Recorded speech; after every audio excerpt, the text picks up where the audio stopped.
Get ready to get inspired. This is the Go4TheGoldy podcast. Hey, it's Wednesday, February 24th, and welcome to episode 24. Today I am joined by an absolute power couple who spend their time fundraising via live streaming, and they have a hell of a lot of fun in the process. So please give a warm welcome to GeneralElost and Penguiniusrex. Thanks for joining today. How are you? Oh, good. I like How are the you? pinky wave over there. That was nice. That's a nice touch. It's the subtle. I don't want to be loud, so I'm just going to do one finger instead of all fingers. That's nice. I'll take care of the loud. You know that. It's the Penguin special. That's right.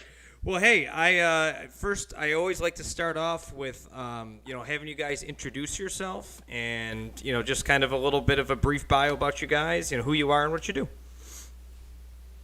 You go first. Yeah, I saw that coming. Would you like me to introduce us both so you can just sit up? All right. My name is GeneralElost. I main the channel. I started the channel over at GeneralElost on Twitch. Past cycling racer that is now turned into a Zwift racer that also fundraises and makes myself suffer for no apparent reason. Yeah, pretty much. I'm Penguiniusrex, or just Penguin. So this is his channel, GeneralElost. I started out as a mod, just watching over chat, and then we got Discord, being mod over in Discord. And I think it was during one of your charity seasons that I was like, hey, I'll go check cooking. And then it became a permanent feature. So now I do cooking once a week on his channel and join in on community Zwift rides. And now we share the channel, even though it's under his name. That's very cool. She insists we're co-admins now. We are. My channel got stolen. No, we share it. Hijacked. That's all. Hijacked. No, I'm just kidding. Just kidding. No, It really was. It was. Very much so. I usually said whenever we would post going live saying I'm stealing his stream, and it would be a shh, don't tell him. Yeah, that doesn't happen anymore. No, it's my Mondays. Well, now that people know what to expect, so you can't let it go away. That's all. It was one of those things that it started off as a charity incentive that was kind of a joke. Yeah.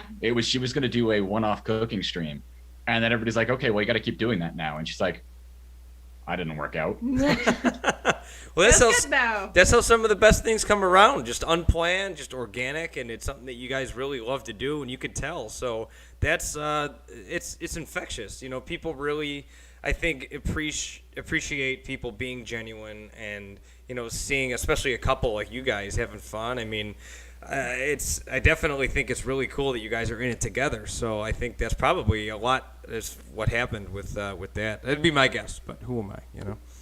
I mean, it's the only way I get away with streaming as much as I do. That's right. Yeah, that's a smart move. You're a smart man. I got to get my fiance on board with it too. That's you backdoored it. I like it. Yeah, that's smart. It was pretty much, I was a mod anyway, so I was there all the time. And I think it started with me just wanting to do gaming. Yep. And I couldn't game when he was live. So then I would steal the stream so that I could game, because we don't live in a big place. So it's either you're creepily in the background while he's streaming, or I turn the stream on so I can actually game. Yeah, for example, that's her computer right there.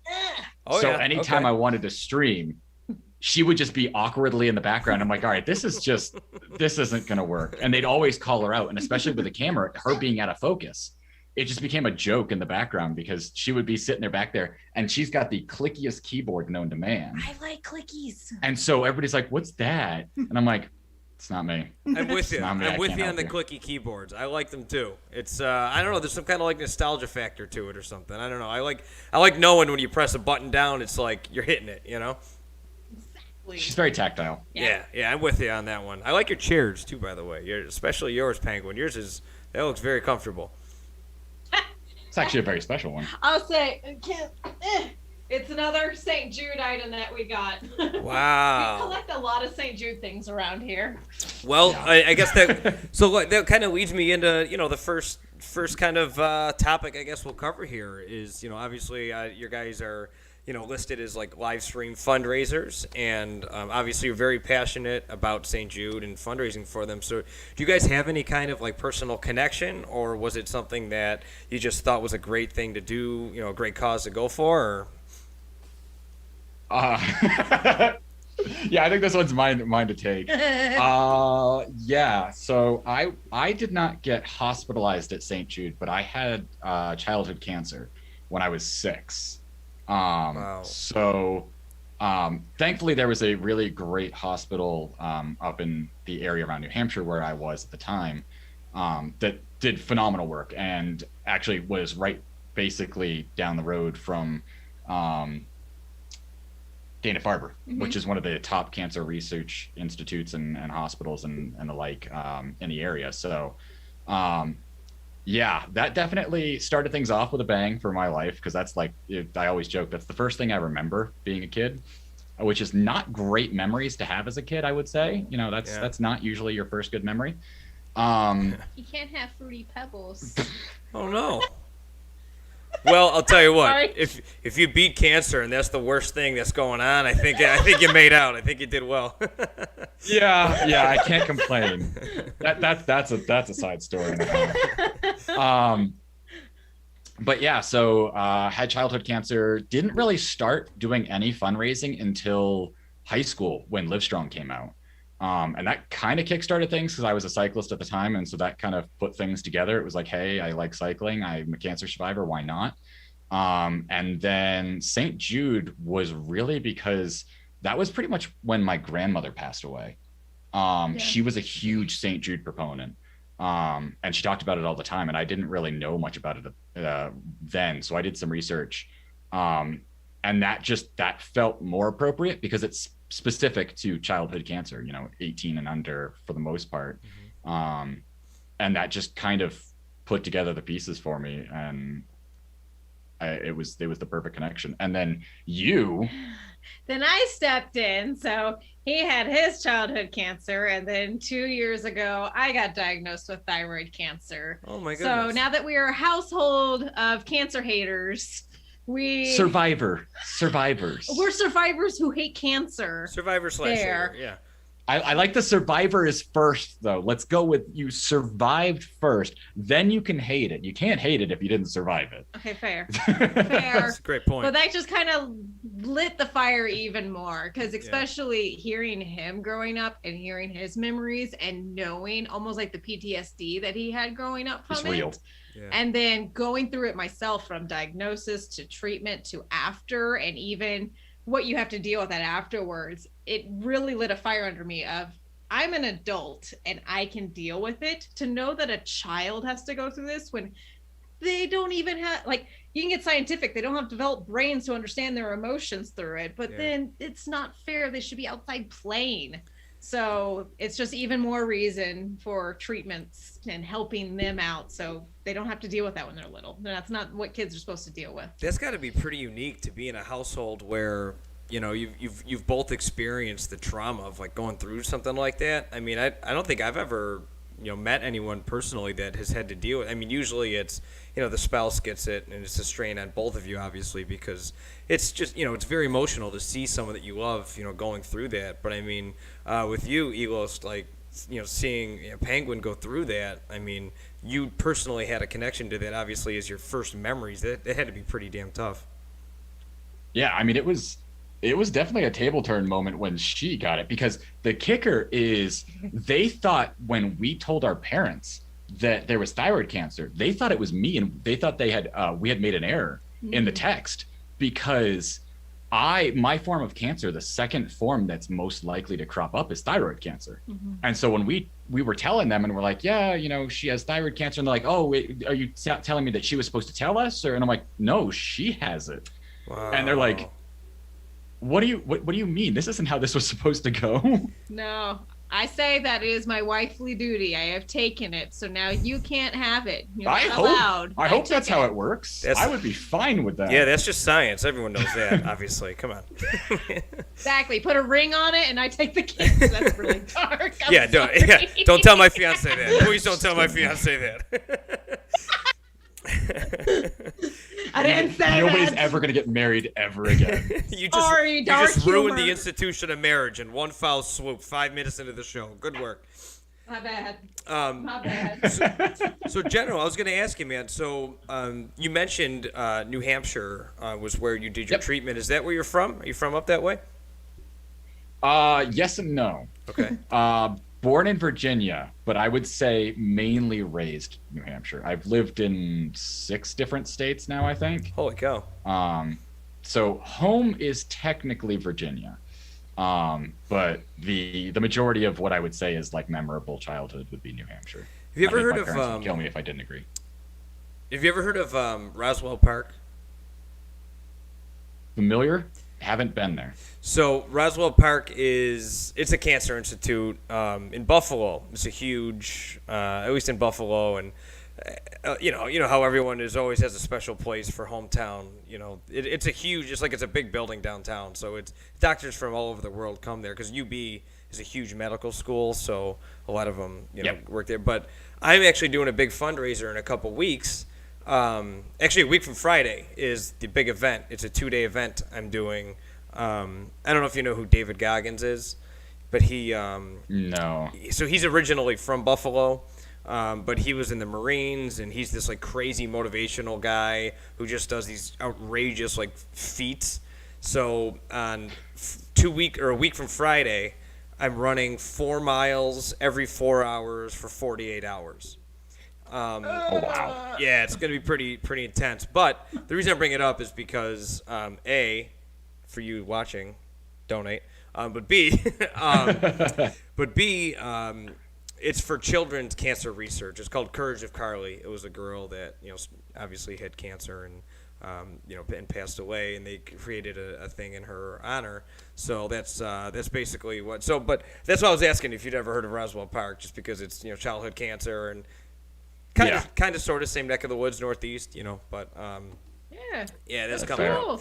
But that's why I was excited to interview you guys today about the whole fundraising process and experiences that you've had, because I have a vision board here in my room here, and one of the things that's written on there is I want to really get into fundraising. I want to use the platform to help others, and I'll be honest with you guys, like anyone who ever comes on my channel and gives me the time of day, I'm always going to reciprocate.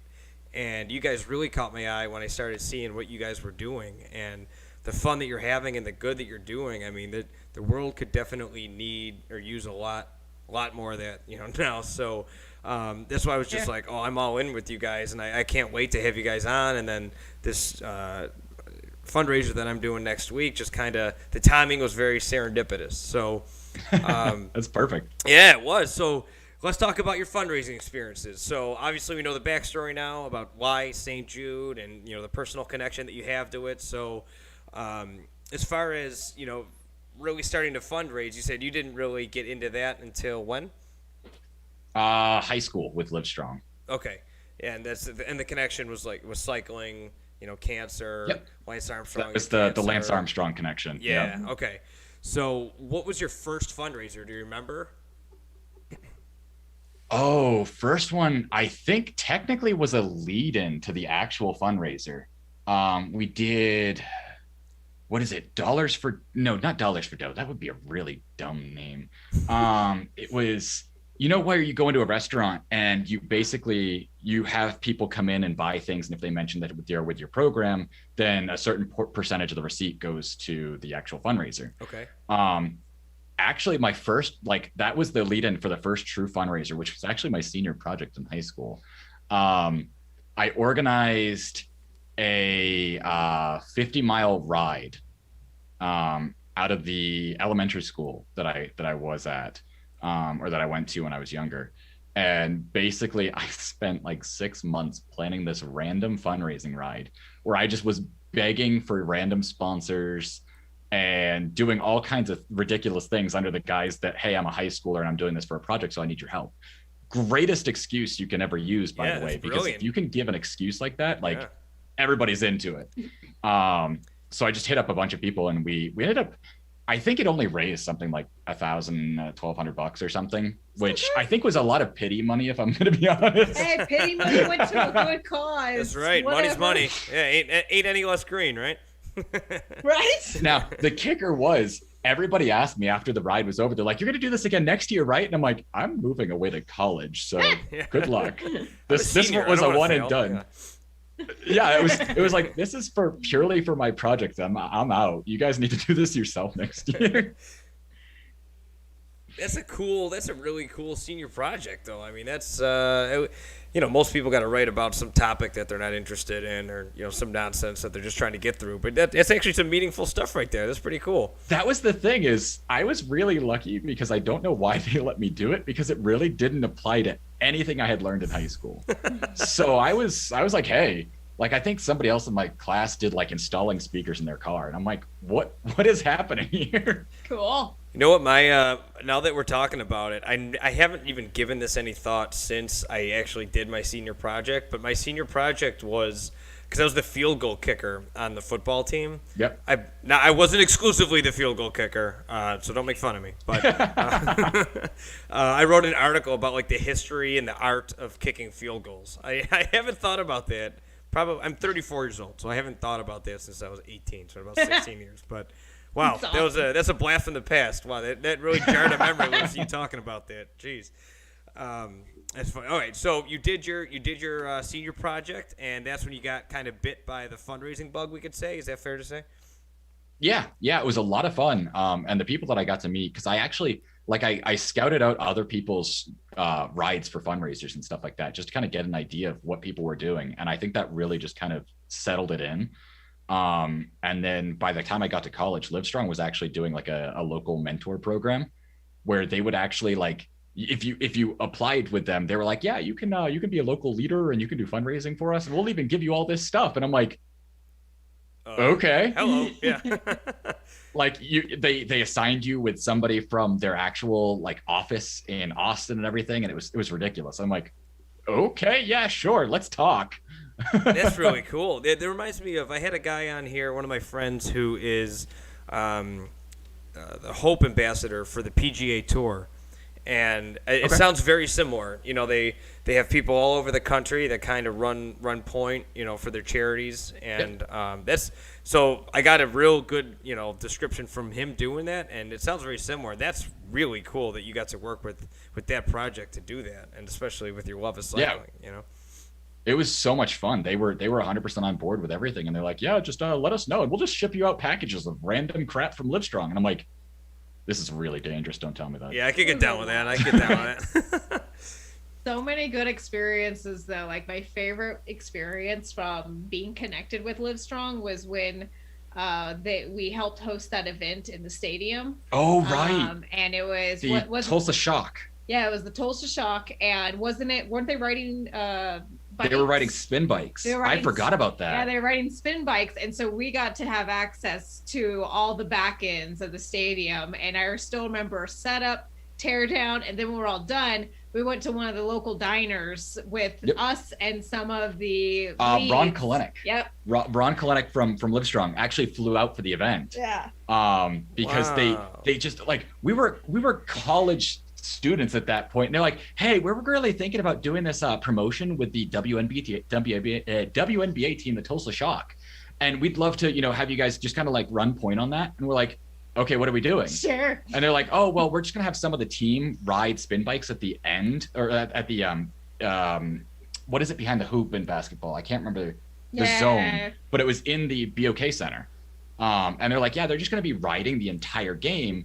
And so we just want you to be there to like talk about Livestrong and hand out Livestrong bracelets and stuff and take donations. And we're like, okay. That is so so our first cool. experience. Yeah, our first experience of being in the BOK Center was literally coming into the back entrance and getting like, I still have the tag up here somewhere. Yeah, it was just so cool. And then the coolest thing that I love about fundraising, it's awesome bringing in the money, but then also the crowd that you're with, everyone is so lighthearted. Yeah, there's the stress of planning and getting it done, and in the event going, oh my God, problem solving, fix it. But afterwards, the chill vibe you have with everyone and the euphoria of you got it done was so cool. So it was like my favorite thing of just going to the diner, and we got there like as they were closing, but they were so nice to let us eat there still. It was like 10:30 at night. I was having spaghetti, and I had the best spaghetti in the world because I was starving. They could have given you cement, you would have loved it. Yeah. Yeah, pretty much.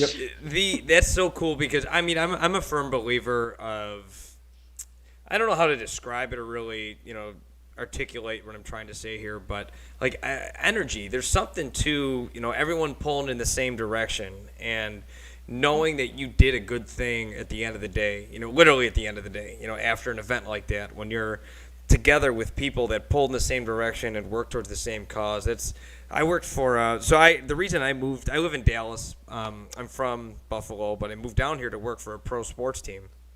And one of the things that I did is I started working with nonprofits in North Texas, and I'd bring them to the games, and I would say every ticket sold, here's a link, share it with how you want, I'll promote it, you promote it, let's get as many people to the game as possible. Selfishly, it helped me sell tickets, but but I think it was like every $5 from every ticket sold went to their organization. And we would do a unique thing with them every time at every game, and it depended on what organization they had. So there was one with miniature therapy horses, and they were coming to the game. It wound up never happening because of COVID, unfortunately. But they were going to come with their horses, and they were going to have them in the concourse of the stadium. And people are going to, and they're like the size of little dogs. Like they're just miniature horses used for therapy. And it was just so interesting to see the cool people and the different, there's just so many causes out there that people believe, so deeply in, and it was cool to be able to help people, with that. Definitely. So with that event that you guys are talking about, Grubby Alien's in here, by the way. What's up, Grubby? He says, who's the cute couple? So I think he knows. He's just being a jerk. Hi, Grubby. Where? He's talking about me and my bike. That's what he's talking about. You guys are adorable. Touche. We're in love. But your event that you did in Tulsa. So fill me in because there's a couple gaps here. So obviously both of you were at it, right? Yep. Now, how did you guys meet? And what were you doing in Tulsa? Because all of a sudden I had New Hampshire, and now all of a sudden you're in Tulsa at a WNBA game. What's going on here? Sorry. So I'm from Texas. You had to think about that one. Shush, brain, end of day. Texas, he's from New Hampshire, and then we both went to Oklahoma for college. Gotcha, and okay. we were in a co-ed freshman dorm room. And Not dorm room. Dorm. I was gonna We were say, not in a co-ed dorm that room. is a progressive college. Woo! My God. Let's not confuse the audience. Sorry, now all my brain can imagine is just one massive room filled with people. There was chaos. some days the lobby turned into that. So. I bet. My bad. We're in a dorm. Guys on one side, women on the other. Anywho, so we met mainly through, it wasn't even like actual volunteer work. It was just we were getting ready for one of the football games. No, I ran the activities for student government. So it was volunteering. Jeez. It's what he did. Okay. It's what he did. And I was bored, and I went, I need something to do, and there's people outside spray painting helmets and doing things. And spray painting PVC too. PVC. Yeah. So I wanted to go hang out. And so we got connected by basically I was raised doing Girl Scouts, always being hands-on, lots of volunteer work. So whenever I see people doing things with their hands and doing something for the You were raised Southern. I was raised Southern. That's what I do. So wanted to get joined in there. So joined him, ended up doing a bunch of things with the community group. And then he had his nonprofit-ish community on campus group. I can't speak. Basically a group on campus for the good, for the charity. I joined up with them. And then through him getting a connection through Live Strong, I was involved with that group and with him. And then eventually we got together, and that even more connected of when he did an event, I was there too. What part of Texas are you from? It was both of us loved it. What part of Texas are you from? Oh, She missed that. I didn't hear that. Sorry. Sorry. Dallas area. Oh, nice. I live in Frisco. So, yeah, Nice. I love it up here. We're looking to buy a house up here. It's aside from Frisco's nice. aside from the disaster that we experienced last week, it is yeah. You can't tell, but our apartment, they had to come in here. It flooded, and they had to tear up all the carpets, and it's been literally everything is everywhere in here. But we kept the studio looking good, so the important priorities, That's good. Yeah, poor Texas. It's just not ready for that. No, not at it all. was not. No, it was not. But anyway, so you guys met. Okay, so that makes sense. That makes sense that you met in college. So was it the University of Oklahoma? Is that where you guys went? University of Tulsa. Yeah. Oh, okay, gotcha. So I guess that would make sense. The Tulsa WNBA team. Okay. See, you have to lay it out for me. I'm not good at connecting dots. There's 3 colleges in Tulsa, so I mean it's fair. There was a lot of colleges, so yeah. Is Tulsa's got that big casino, right? Is that Tulsa? It's got 2 big casinos in it. You've got the Riverwalk Casino and then the River Spirit and then the Hard Rock. Yep. Those are actually there, but it's Oklahoma. Drive a little bit and you're going to run into another casino. A lot of casinos. It's just Oklahoma. Yeah, Windstar is like 45 minutes from us. It's like right on the border, right? Yeah, Windstar and what's the other one? I can't think of it. Choctaw is up there, isn't it? Choctaw. Yeah, Choctaw's up there. Yeah. We gotta. So we haven't been there yet. We gotta get up there once things settle down a little bit, Yeah. So you guys, okay? So you're in Colorado, right? You're in Denver. Ish. Yep. Okay. So you guys graduated college, and then was it like we're obsessed with each other? We're gonna go to Denver together, or what happened next? It was basically negotiations at that point. Oh, negotiations. Okay. You make it sound so sinister. Yeah, it was he's a hostage. 2 adults. 2 adults figuring out where we going because we finished there. I got my master's and then we worked a little bit just to kind of fluff, resumes for a while. We didn't want to get the degree and go. Mm-hmm. So worked for a little bit. And then it was the debate of we don't like Oklahoma. I worked in the public schools and I didn't want to raise kids there. Sorry, anyone that's in Oklahoma. Yeah. But after seeing the inner workings, and I didn't politically agree with much, neither of us did. So then it was he didn't want to go to Texas. I didn't want to go to New Hampshire. Where are we going to go? And we spent a couple of months exploring places. Yeah, we went on a lot of vacations. And luckily here in Colorado, I've got family as well. So I've been here many times and I've always loved it. So it was always on our option list. But after traveling and visiting different states, we both decided it was great. One of our places that we visited, because I tried to convince her for Richmond. Because I mean, that was, stomping grounds. Because I wasn't going back to New Hampshire. I wasn't freezing my butt off again. There's some cold winters up there. Yeah. It worked out that while we were looking at places, that was when Richmond Worlds was. Yep. And so our honeymoon was actually at Richmond Worlds. Yep. Come on, really? That's wild. Yeah. It was amazing. We spent all 11 or 13 days there. I can't remember. It was one of the 2. However many days that Worlds was, we were there the entire time. So it's actually ironic that you said Richmond because I've been training my ass off for the World Qualifiers are in Tempe, Arizona, April 9th to go to Bermuda. Yep. But for sprint triathlon, but they changed it to Richmond, Virginia, May 2nd. So I'll have to pick your brain about Richmond. I'll be going there awesome. May 2nd. It's cool. It's super pretty, very historic. Mm-hmm. It's is it the capital? There's a lot going on there, right? Maybe it's not the capital. I don't know. I have no idea. Now you're making me think. I don't think it is. I don't think it is. I'm not even gonna pretend. I could Google it. But I don't remember. Oh wow. That's bad. We need a producer to Google things as we talk, Google for I feel us. bad that I'm like, I don't remember. It's a really, really beautiful place, and I really enjoyed it. And then being there for Worlds was great. We got in a lot of walking, walked the entire course. It's so much fun on Zwift to see Libby Hill because I'm like, hey, I've actually walked that. And 23rd. And, yeah. So I was going to ask you, how close is it to like the real thing? Oh, it's actually pretty darn close. Yeah. 23rd is actually the one that I don't feel captures it well. No, it's not good enough. Because 23rd is a bare. And I mean, there was, I don't remember which one of the races, whether it was the women's or the under 23. But it was so nasty on the side banks that people like, because Zwift makes it seem like it's just kind of like this. But the thing is, the sides of the banks went up like this. Oh, yikes. And so people were like sliding down the hill towards the course, trying to climb up to get a better view. And the issue also was Maxis, I think, had a tent up there on top of one of the hills, and they were handing out thunderclappers.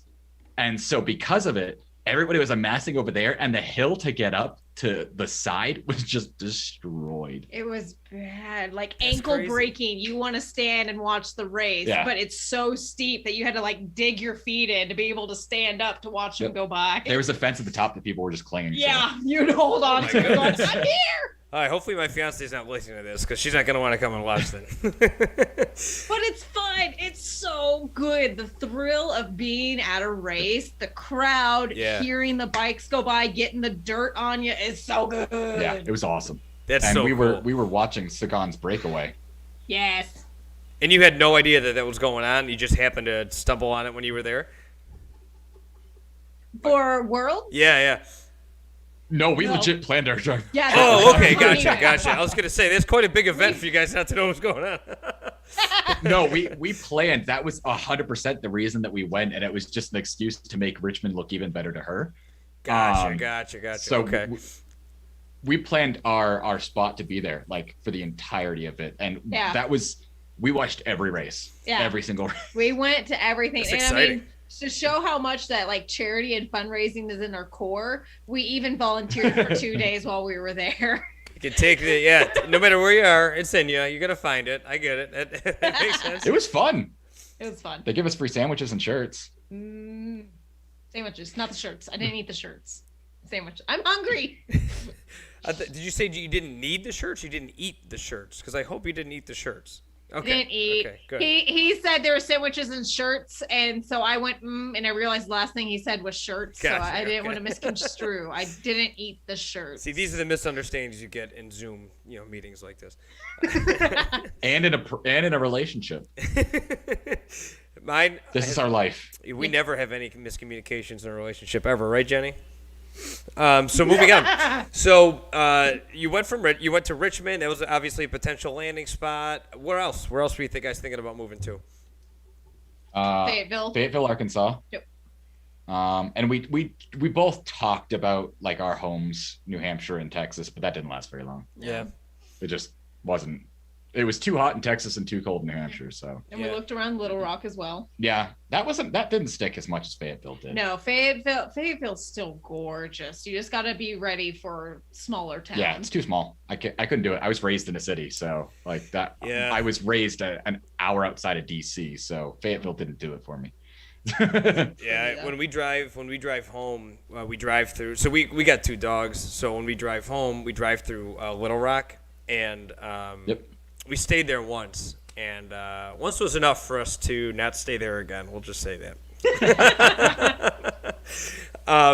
So you guys landed on Denver, and then let's talk about fundraising more, because I'm pretty I'm telling you, for anyone who's listening who hasn't seen them, like their streams, and as I always do, their social media links and any projects they're working on or whatever will be in the show notes. So believe me, check the show notes afterward and make sure that you go and give them a follow and hop on their live streams. They are a lot of fun. I really want to tell your cooking, Penguin, and General, your Zwift streams especially are just so fun. Like, you're just so lighthearted and you do a lot of cool stuff. So what's your let me ask you this.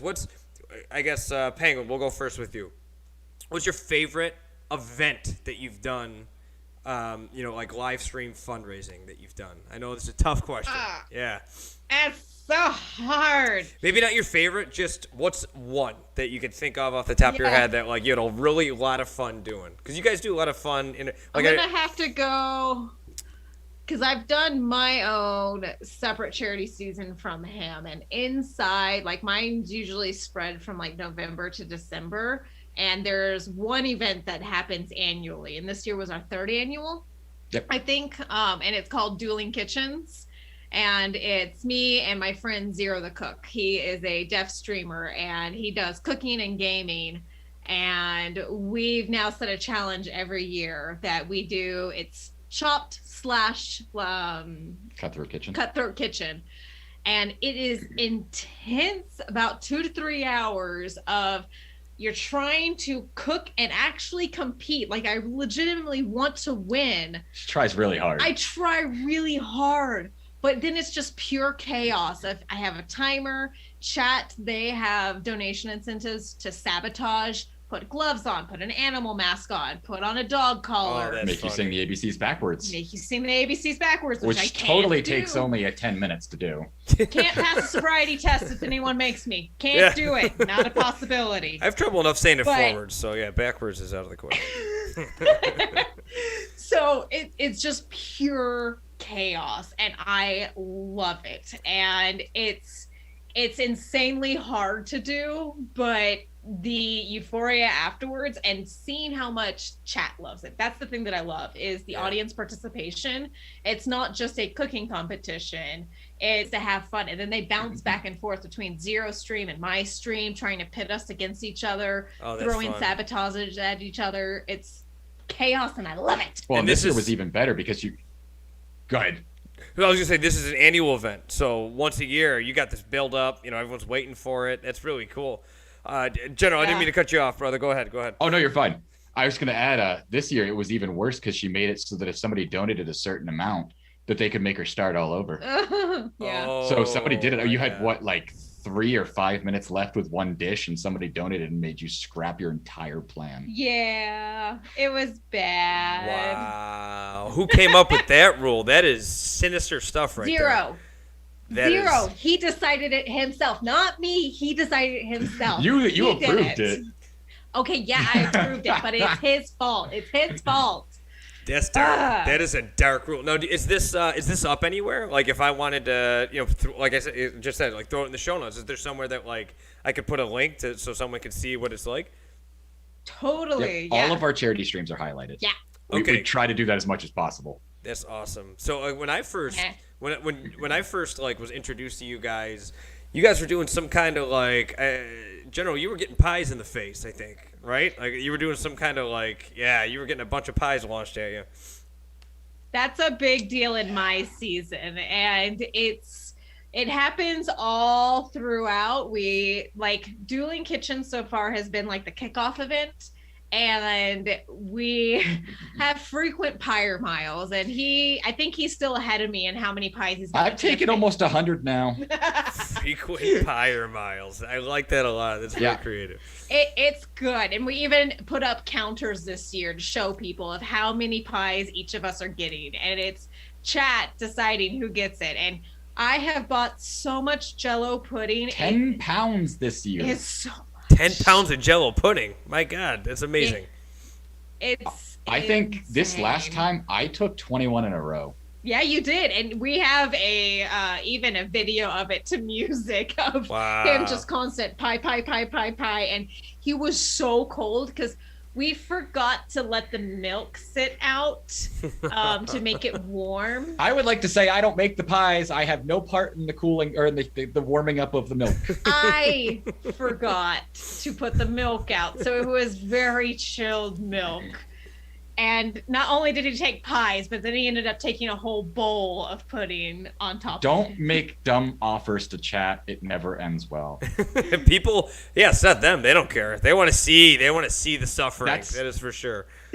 For anybody doing fundraising streams, the number one rule that we've learned over the years: pre-plan your limits and know what you will never go above. Because if you throw it out there, you will regret it. Yep. Yeah, that is something we've learned. I mean, as I get closer to my run, I'm like, did I really think this through? I'm terrified. So luckily it's not interactive. It's me just never sleeping and running 48 miles in 2 days. But I still am just I put it out there. So, it's, it is what it is. It's out there. I can't take it back. Yeah, absolutely. And if you're doing it with someone else, talk ahead of time. What are you okay offering up for each other? Because you don't want to offer something and put the other person in a bad position of, I'm not doing that. And chat donated. And then you're like, they donated for it. Now we have to. Whoops. So with that event, was that obviously for St. Jude, I'd assume, is the big one? Yeah. Yeah. Do you guys do any fundraising for like any other of charities or nonprofits or anything like that, or is it pretty much exclusively St. Jude?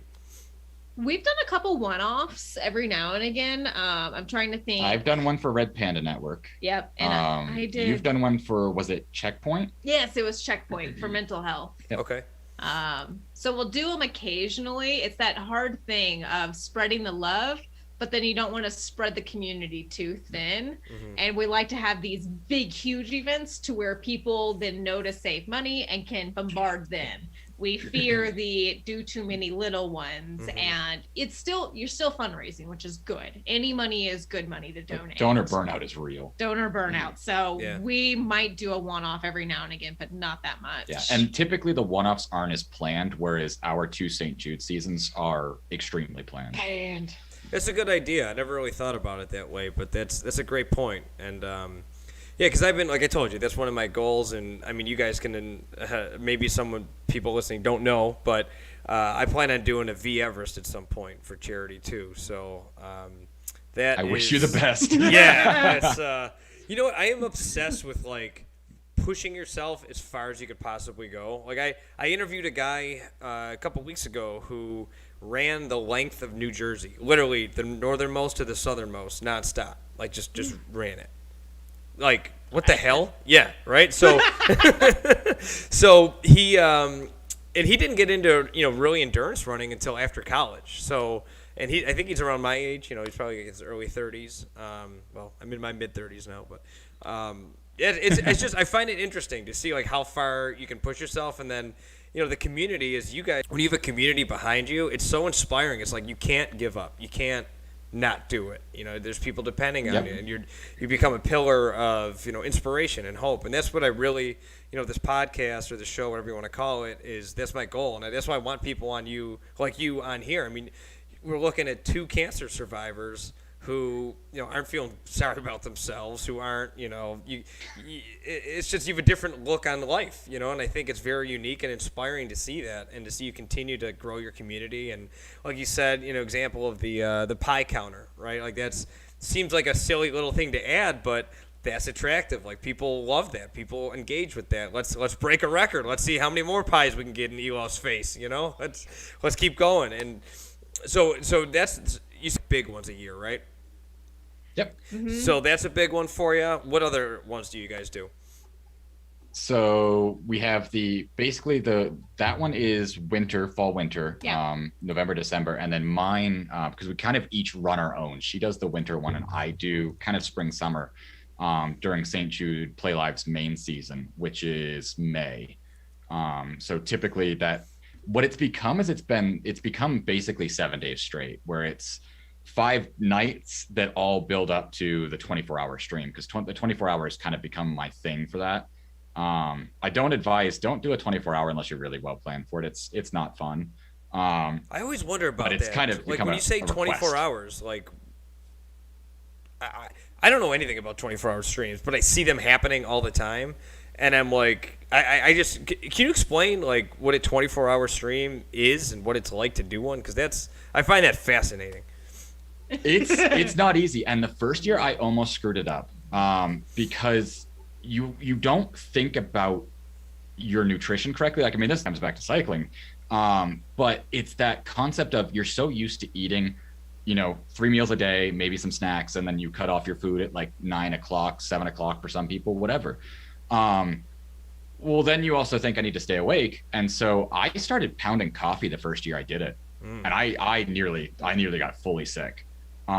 Because you don't think about the fact that you don't drink coffee on an empty stomach. It's really a bad idea. Mm-hmm. So I almost folded the first year, but it's definitely a thing that you don't take lightly. When I go into it, it's 100% planned. I know exactly what games I'm playing and at what times. I have my tweets pre-scheduled because I'm not going to have the mental power at 7 a.m. the next day to think about what I need to tweet. What platform do you use all the for that? commands are set up. It used to be Twitter, or it used to be TweetDeck, but now Twitter has it ingrained in it so that you can actually do it straight from Twitter. You can schedule. That's interesting. I'm gonna have to do that, I think, with my run coming up. That's really smart. I like that. Yeah. It's so I will tell you, good. It's helped me a lot because I I'm really bad in the moment. I forget a lot. So I've learned from him. I have an Excel sheet up. I'll pre-type all the tweets out so I know exactly what they're going to look like, what's my hashtags and all that, and then schedule them so they'll just pop off on their own. Yep. And you can keep hype up socially while you're fully into your event. You don't have to split your brain. Oh, that's brilliant. I'm involved. And then I have to come wow. out here and do social media. Let social media handle itself. Yeah. Everything that you can do pre-planning is huge. Yeah. I mean, with every fundraising season, we have literal spreadsheets for them. love Dedicated that. to every different thing. No, that's brilliant. I love that. Yeah. It's the thing that's saved us. And I mean, the great thing is if you do it consistently, like let's say, you do your run the next year, you have what you did the first time, so you don't have to rebuild the wheel. Yeah. And so we just, I finish my season and I literally just duplicate the spreadsheet, turn it to the next year and start taking notes. And that's how you get better year, too, it's like, right? I mean, that's 100%. You review what you did, you take a look at it. Well, how can I get better? How can I engage more? A lot of time. I mean, one of the things that I don't think enough people go through, and especially streamers, to do, is take a real deep intrinsic look at yourself and see what your strengths and weaknesses are. And I don't think enough people look at their weaknesses because it's painful. It sucks. It sucks to hear yourself talk. It sucks to say, well, wow, what am I doing there? Why do what twitch do I have? What is that about? There's a lot of those things that you try to avoid saying the same words over and over again, and that's brilliant. I love that idea. I'm gonna steal that from you. I'm gonna use that. Please do. That's great. Do Yeah. it. Definitely. It'll save you a lot. Yeah, it makes the moment so much more or so much less stressful. Yeah. Well, you're present because right?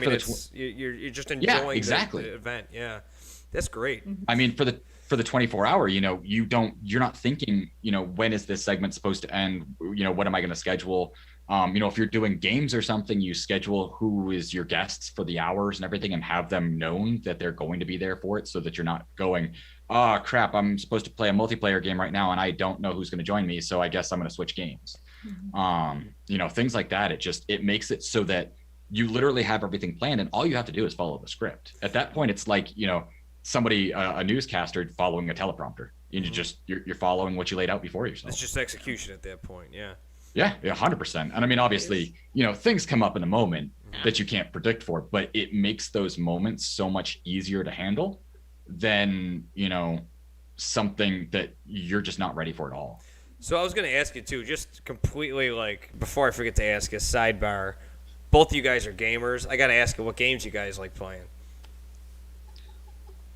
That's tough right now. Both of us haven't played in a while, but I know for me, what I love is I love a good story game. Or puzzles. I love puzzles, story game puzzles. Like Anna's Quest is one of my favorite. And, I guess real Broken quick, Age. let me reverse consoles. I guess that'll help me. Yeah. So what consoles do you guys play? PC. Okay, that's where your computer's right there. I can see it's a pretty PC, intense. Okay. Gotcha. Okay, so also because it's too much money to buy anything else. Yeah, I was gonna say it's so much easier to have Steam and buy in Steam, where you then have to get the console, and then you have to get the controllers, and then you got batteries for them, and then you've got the individual games. It shows how long she's been out of the console market that she thinks the controllers have batteries. Yeah, I was gonna let that slide, but that's okay. Thanks. Thank you. Some people. Your last console's a PS3. No, PS2. I never had a PS3. That's right. Yeah. Also, you don't need batteries for your boombox anymore either. Just want to give you a heads up. Right?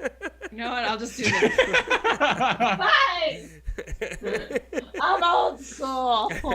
No, so I love the Switch. So I play the Switch a lot. But when you're talking about the games, one of the things that I'm doing is I'm obsessed with the Mario franchise. I love it. I think I affiliate with it because I kind of look like Mario, just a short Italian guy. I shave the mustache. I look like him. But so Super Mario Maker 2 is that's been my jam for a while. And what I'm trying to do is, it sounds like a stupid thing, but now that I'm thinking fundraising, I'm thinking I could do a stream where, the endless challenge, Penguin, you just play. It's an endless. Do you know what it is or no? Okay. Yeah. I didn't remember that. So a lot of people like watching the endless challenge on Super Expert because you're watching these ridiculously good people play these boards that seem impossible, and you have a finite number of lives, and I went the other way with it because for me it's like therapeutic to just kind of like mindlessly scroll through boards. So I've been doing the Endless Challenge on easy, and I'm at like I'm at 3,400 boards I've played so far, and I'm 814 in the world right now, 814 in North America, like 1,700 in the world, and you can do some serious damage just like cranking boards out, So I'm thinking it'd be a fun charity stream to do like money for Mario or money with Mario or whatever, and just do a marathon day of just ripping through boards that are easy and like make it kind of gimmicky, like you said, like with you guys do, some quirks, you know what I mean? Like for 10 minutes I have to try super expert boards or something, or you know what I mean? And because you guys are giving me a lot of ideas like that, and I think that would be a lot of fun. Oh, and anytime that you can give power to chat to take something away from you, it's so much more powerful. They like chaos. They do. Yes. Chaos is the best way to fundraise. And like what I love anything Super Mario, but we don't have any consoles that support Nintendo.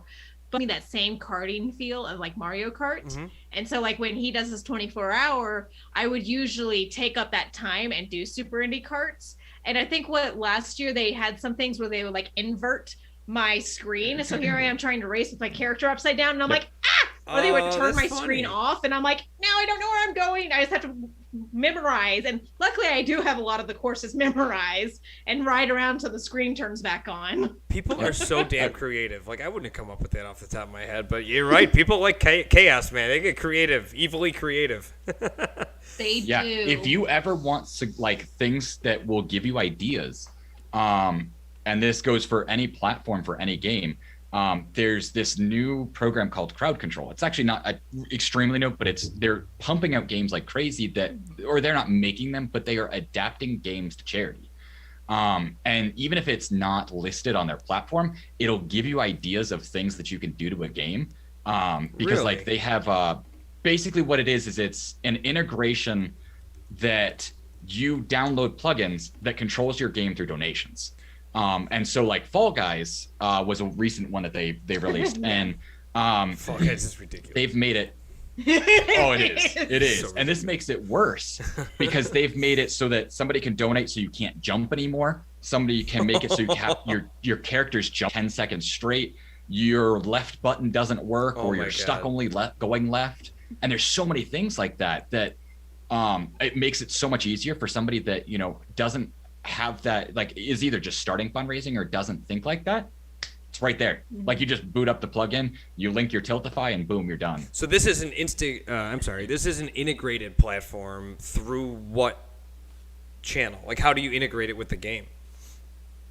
It's basically there's downloads for, you go to their website, you sign up on Crowd Control, and then there's a download or mod for any game that you're looking for. They have everything from like old Zelda games to I think they do have some Mario games, if I'm not mistaken. I'm trying to find it right now. So I googled Crowd Control chair. Do you know what the website is offhand?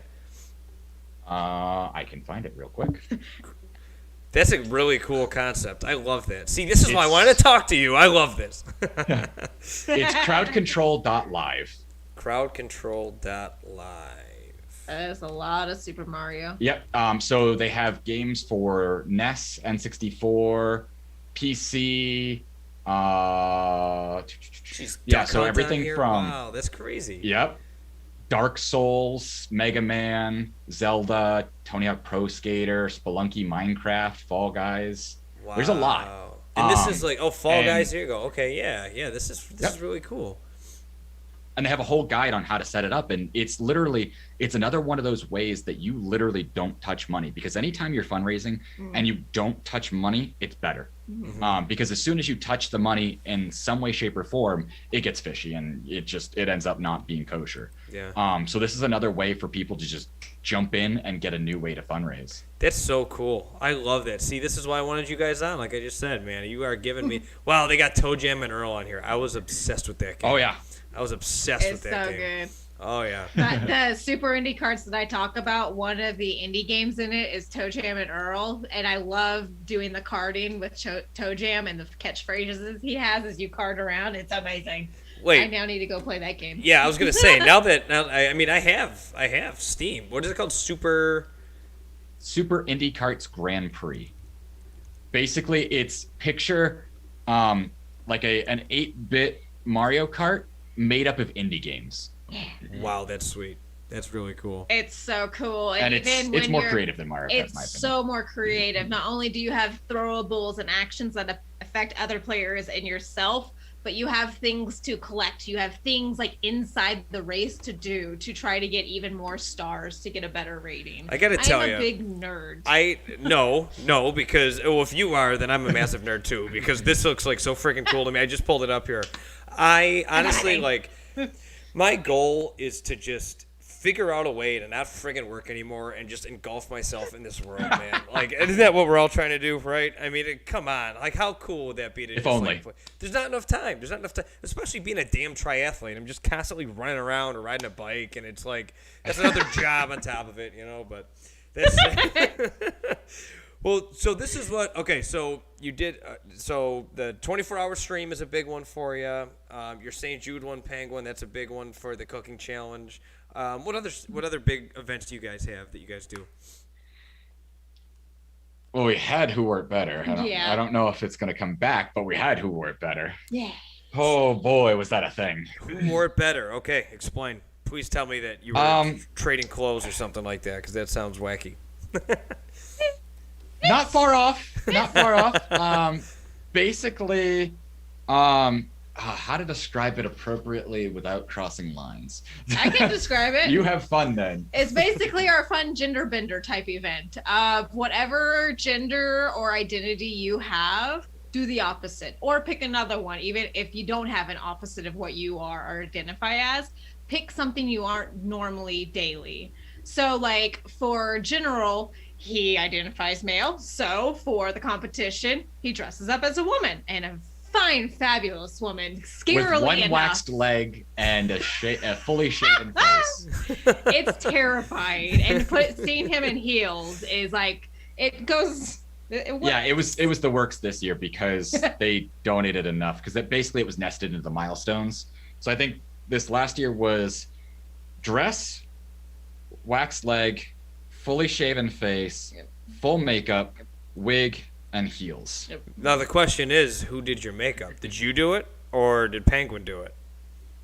I was gonna say I did it. It was supposed to, this is a competition because she took part in it because she got donated enough in her season to do it. Yeah. And then we brought in 3 other casters. And then we had 3 people actually act as judges so that they could. Cool. And basically, we played it like dating game style, where you actually went through interviews. And so we had 5 contestants, and it was a whole thing where it was legitimate, like you were fighting for the win, even though you really didn't want to win because that was. No, you do want to win, and you be proud of who you are. You do want to win. So I had fun last year. It was my first time getting to join as Peter Steve, and Peter Steve got to be in the race, and he has ducks. And his ducks.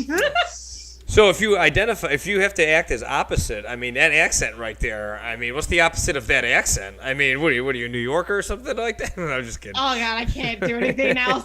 I didn't plan anything before that. I just slipped into heavy Southern, and I'm like, normally you can't hear my Southern accent, so I just ramped it up a little bit. I can't do, if I tried to be any other accent, it would be awful. It would all turn into Southern. That's what I find interesting about Dallas since I've been here is because I lived in Charlotte, North Carolina for a bit too. And Charlotte, it sounds like they have molasses in their mouth when they talk. It's like I couldn't understand them half the time. You know what I mean? Like they would say stuff, and I'm like, I'm sorry, man. Like I don't even know what you just said. Like and I'm listening, and you're right in front of me, but like I can't decipher the sentence. But in Texas, they have an interesting accent here. It's like a twang, it's like a sophisticated Southern. I love it. I think it's so cool. The whole vibe in Texas, I think, is really cool. But is the freaking surface of the sun when you go running outside in the summer. So yeah, I can understand. Pretty much. Yeah, I can understand why I didn't want to move here. No, not ever. I don't mind, but Nah. 114 degrees is not for me, thanks. No, my first day here, so I don't know if I'm not going to say the name of the soccer team I worked for here, but it's the professional sports team here, if you guessed my drift. And I moved here, and my first game was like the middle of August or whatever. And we were doing a challenge where it was called the Crossbar Challenge, where kids, because we have a huge, I say we, I don't work for them anymore, but a huge academy where thousands of kids playing this academy, and they would do the crossbar challenge where before the game you try to hit the crossbar with a soccer ball from X amount of yards out, and whoever hit it got to go in the field field level after the game and compete for I forgot what the prize is, but it was something pretty cool.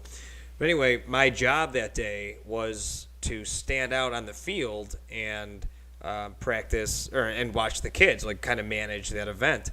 And it's funny that you said 114 because that's what the temperature was that day. And I have tattoos, so I had to wear long sleeve and pants. Oh. And I'm fresh off from moving here from Buffalo, so the only time I've ever felt 114 is like in a sauna, I've never experienced 114 degree weather. And I was just out there just like on the brink of like nodding. I was about to pass out. It was so hot. Like, I'm not even exaggerating. I've never experienced heat like that before. That was like the craziest thing. I didn't know places. I knew places existed like that, but I was just like, this is crazy. And I was just walking around like it's fine. Like, this is not fine. I joke that in those days you went out knowing that you would just sweat immediately, and you just accept it. There's nothing you can do. Yep. There's nothing you can do. That's why with the cold, there's nothing. You can always get warmer, right? But like with the warmth, I wouldn't even take my skin off. There's only so many layers you can take off. That's right. Yep. There's only so many layers. So I have something that I want to do with you guys because I think this will be exciting. I've never had two people on at the same time. So it'll be interesting to see how you guys answer. So these are called pod decks, okay? You see this? So it's little like conversation starters, but what I like to do is I have one is called Would You Rather, okay? So I think it's always fun to pose these questions, and then especially with a couple here, it'll be interesting to see what you guys' answers are. All right? Okay. You guys down? Let's do it. Is that cool? Okay, cool. Yeah. All right. So here we go. Question number 1. We'll do a couple of them, and we'll see how it goes. Okay. Okay. Would you rather wear a onesie 24/7 for a year or a horse head costume for a month straight? Onesie. Okay. Boom. 1 for 1 on the green. Would you rather have very fat arms with skinny legs or vice versa?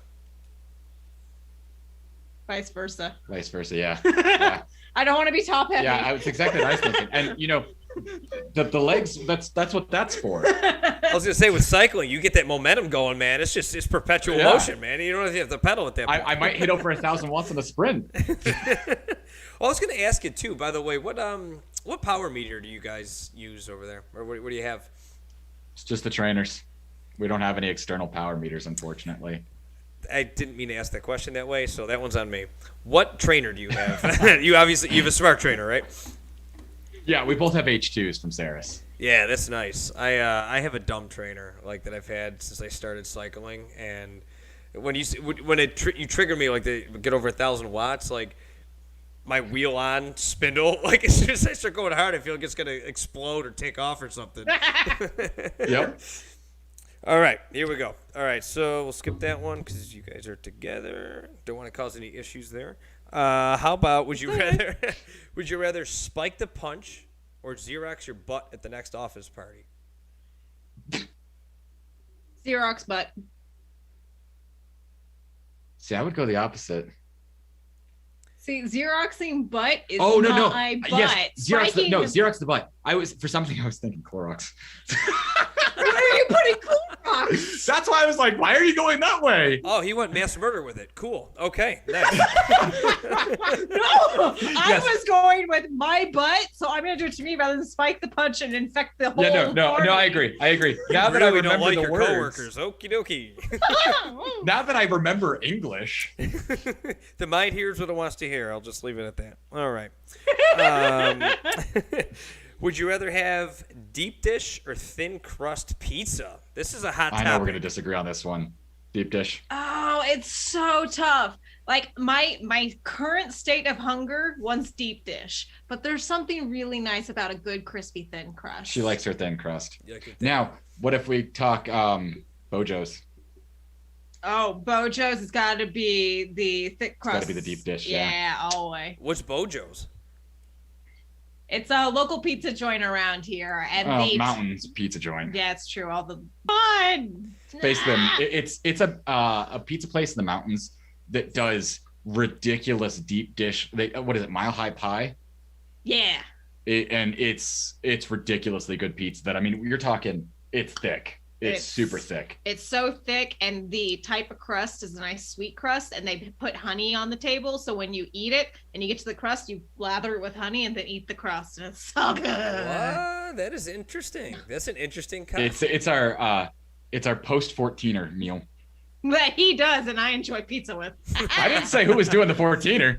I just said it was myself. post 14er. Just riding the coattails. That's all. That's all. She's got to go up to high oxygen levels, so. I do. Well, shout out to, if you're living in the mountains, if you're a mountain person, hit up Bojo's. There you go. There's a free commercial. So, would you rather have your most embarrassing photos posted on Facebook or accidentally fall in public and the video go viral? Pictures post on Facebook, they already are. I was going to say, they already have so many embarrassing photos on Facebook already. Some of them are my doing. You, my best friend, they're everywhere. So I'm going to go with that because it's already a thing. Sounds like that was a little too real, huh? That and I've gotten to the point that I just accept that I'm a derp and things happen. Well, once you start and streaming, you kind of lose that. that is true. Like, Streaming and fundraising has ripped back a lot of that. I Yeah, have no but- pride and I have no shame. Nah. I'll tell you, that was when I first started. Streaming, because obviously when the pandemic hit, all of us were stuck inside, and I was like, I'm playing a ton of video games. I'm riding Zwift all the time. I'm like, why not? Like, there's a community on here, but you have to let down your ego. You know what I mean? It's you just have to just let it rip. You know, people can tell when you're not genuine, and.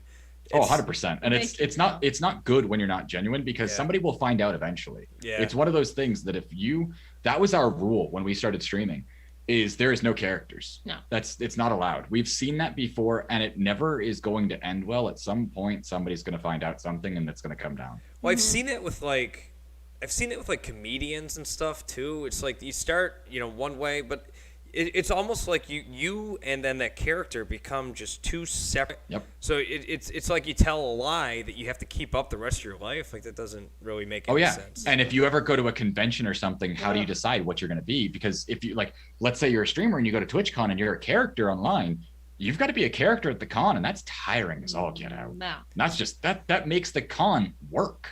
Have you guys ever been to one of those? Yeah, we've been to 2 TwitchCons. Two? 2018 and 2019. Yeah. Oh yeah, you're right. Never mind. Two.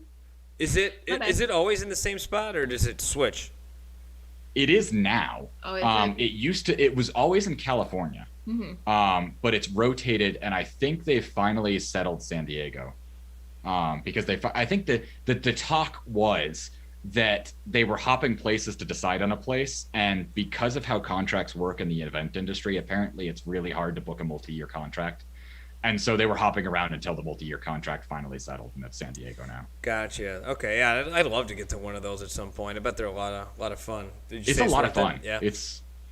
fun. It was definitely, and especially I would say as a streamer, you have to pick one of two ways of going. You're either going to purely just be a viewer in a sense and enjoy it as a viewer, or you're going more as like a business side and you're looking to hit up companies and stuff like that. Because it's tough to kind of find that split. You got to really have an idea of what you're going for. And I think that was the first year I went more as a viewer, and the second year I went more as a streamer. Yeah. It would be really cool if they had like a Zwift set up there. I don't think it's big enough for that yet, but that'd be pretty cool. Not yet. Let's We'll make it. grow. We'll work on it. I would love to have because you can schedule community meetups. I want a Zwift community meetup. Yes. I want it to happen. Yeah, that would be real. I remember relatively recently, I mean, within the past year, obviously, because I've only been on for a year, but they had some Australian, I think it was like the Bachelor host. Osher Gunsberg. Okay, yes, yeah, and they featured him on, like, that's pretty cool. You know, I know some people were divided about it, you know, because the guy really hadn't put in any work, but because of who he was, they blew it up. And I can see both. Anything to help, you know, the community grow, I think that's pretty cool. Oh yeah, yeah. It was definitely. I mean, it was a great push for Zwift when it happened. Totally. Yeah. There were like a couple thousand people watching that stream. I think. I mean, I was one of them. Yeah, when It was intense. When he first went live, I think he hit like 2,000 or 3,000 people. Is he still doing it at all or no? Yeah, he does it now. He doesn't get as many viewers anymore, partially because he went on a hiatus. Because I think he went through hip surgery. Oh, I think it was hip surgery, and so he was basically, you know, he let people know that it was going to happen, and it was kind of a planned thing. So he's actually doing like road to recovery streams now. Hip surgery. He seemed like a young guy. I think it was his second one too, if I remember right. I don't know. Like I'm just going off of his titles and what he said, but I'm pretty sure it's, yeah. You know, I mean, ask Pookie. Pookie's going to go through his second leg surgery, so. Yeah, I actually had him on the show too before. Yeah, it's. Yeah, I saw that. Yeah. What a nice guy, man. His if you don't follow his YouTube channel, it's pretty good too. He's got a lot of cool videos of him riding around. He's a good documentarian, so it's cool to see that stuff. And that's which there's so many cool people on Zwift. It's nuts how many like just interesting, driven. And that's why I like the community, because it's like it's big enough to where there is a community on Twitch, but it's still small enough to where it's not like, you know, off the top of my head, like Alinity or Doctor Strange or like these like massive, you know, Nick Merckx, like these people that are just kind of like untouchable. It's still or like personable. Yeah, exactly. Yeah, that's what I was trying to get at. You're a lot better at words than I am. Yeah. I mean, who would you say is a pillar of the Zwift community? Like, who would you say is like the standard in the Zwift community? Or just someone that you really like, someone that you really liked following that, you know, is known by a lot of people. Now, do you mean streaming or not? I would say streaming. I would say streaming on Twitch, like specifically like an engaged streamer on Zwift that, you know, is on Zwift all the time. And I mean, like I've got to give it to Pookie. I mean, I've definitely, I look at his streams a lot for that kind of stuff, because his ability to ride and chat and still do races and everything and still have a really intertwined community is kind of, that's the same thing that I strive for. So it's, I think it's also because his style matches mine the most, because that's really what I'm gunning for. You know, do I win a race here and there? Sure. But is that my goal? No. You know, it's, you know, I'm more of a community person. See, that's what I love about it too, is like Pookie was one of the first people when I first started this. I did, like I told you, when the pandemic started, I didn't have a laptop. I bought some piece of garbage that like didn't do anything, and it could barely, like, if you go and look at my, well, it's not up anymore, but like my first video, it's like, what is going on here? And he was literally one of the first people that came in and, you know, watched and like just hung out with me and talked to me and, you know, was giving me tips like here and there, and was just like really supportive. And that struck me like right off the bat. And from that moment on, I was just like, I'm hooked. I mean, I'm hooked on this. This is freaking awesome. Like, because before that, I was just riding my bike looking at the wall for hours. You know, it was stupid. And it makes such a big difference. Yeah, and like, so Bike Beast is another one that I follow. You know, his streams are really entertaining, and I don't know if you guys follow him at all, but I had him on the podcast too, and it's just like you said, you kind of align, or maybe you find yourself following people who are like you know, so like that's why you like following, you know, Pookie and interacting with him, because he's super community, you know, based or oriented, and he's super friendly. And like for me, I use Zwift to train for, you know, sprint triathlon. I compete for Team USA in the age group level, and my workouts are like, I like doing it because this is kind of selfish, but I like doing I just did the Tour of Sufferlandria last week, and these were like, those were the hardest workouts I've ever done in my life. And, you know, people may say, why the hell would you like post yourself doing that online, you moron? Like, you look like an idiot and you're struggling. But for me, it's like, people are watching me. I can't quit. I can't fail. It's just that extra layer of motivation to me. That's what I really like is, I think it's to like for me, my perspective is I don't care how many people are following me. I don't care. Like I'll never be a Twitch, partner or anything like that. But I just like the community of, people can see me training my ass off, really working hard and, shooting for a goal. And then hopefully I can achieve those goals and bring you along for the ride. Whereas, you guys do a lot of, the goals are very different. But guess what? We're part of the same damn community, and we know all the same damn people. Like Grubby, for instance, hopped on earlier and he was talking to us. That's what I love about this. Like I'm addicted to that feeling. I think it's so cool. And the internet, with all its negative aspects and all the bad shit that's gone on, I think there's an equal amount of good things that have happened, and the sense of community that we can create and really benefit from, especially in these times, I think is just something that's really cool. And you guys are a prime example. I mean, you went through, both of you, very horrific things in your past at different times of your lives, but you turned that to flip it around, and you guys are doing amazing stuff, and it really is inspiring. So what's the next big one coming up? Do you guys have one planned? Is there anything coming up, like close or? I was going to say, do I spill the beans on the plan yet or not? I don't know. Because there's the 4th annual is coming up in May. And I'm not going to reveal the whole plan yet. Just a little teaser. This will get people to go to your website here or your social media, whatever. So here we go, folks. It's coming. Here's a teaser. I will say I am going to be doing my best to involve other Zwift streamers in charity this year. That is the goal of this year. There you have it, folks. There hopefully will be a stream team based on charity, is what I will say for me. That sounds very cool. I think that's a good spot to leave the show on here. What do you think? Yeah? I'm fine. I'm not saying anymore. We've been talking for an hour and 20 minutes, believe it or not. So it flies by. It flies by. Earlier, General was like, how long do these usually go? And I'm like, I don't have a script. I just want to talk. I just want to get to know you, get your word out. I appreciate you guys coming on. I really do. I know you're very busy, and we've been planning this for a while, and it worked out that I have my thing coming up here in a week, and now I'm more motivated than ever to get going here. But any last words that you guys, anything that we didn't talk about that you want to put out there and into the universe here? I think the one thing I would say, and this is a nice little, nudge for you too, is don't forget that fundraising has a lot of salesmanship to it. Do your business research. It helps a lot. Never underestimate the power of a sell. Well, I am a professional salesperson, so I can get down with that. I like it. Use it well, and it will take you far. Mm-hmm.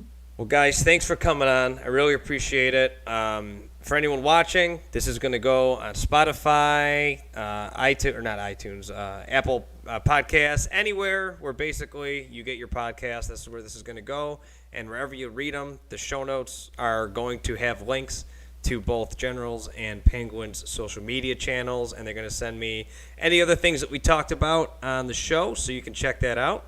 And, Mo Allen jumped in here and he said, congrats and good luck in the future, GeneralElost. So, thank you, Curtis. Yeah, he's the man. They're all, and what a way to and how cool everyone is. And then right at the end, we get a guy from the community come in and say something really nice. So there we go. Great way to end it.